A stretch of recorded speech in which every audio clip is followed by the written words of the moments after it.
ஓம் நமோ வெங்கடேசாய. இன்னைக்கு December 1 Tirumala updates பார்ப்போம். நேற்றுக்கு பார்த்தீங்கன்னா ஞாயிற்றுக்கிழமை 68,187 பேர் சுவாமி தரிசனம் பார்த்துருக்காங்க. 25,027 பேர் முடிக்காணிக்கை கொடுத்துருக்காங்க. 4.47 கோடி ரூபாய் உண்டியில் உண்டி காசு வந்திருக்கு. அதே மாதிரி பார்த்தீங்கன்னா சுவாமி தரிசனத்துக்கு 8 முதல் 10 மணி நேரம் ஆகுது.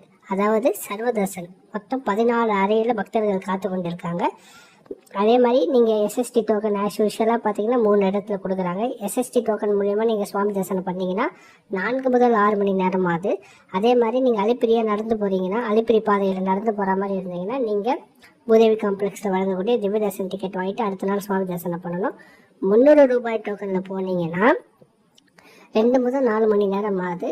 ஸோ இன்னையோட பார்த்தீங்கன்னா உங்களுக்கு அந்த வைகுண்ட துவார தரிசனம் ரெஜிஸ்ட்ரேஷன் முடிஞ்சிருச்சு.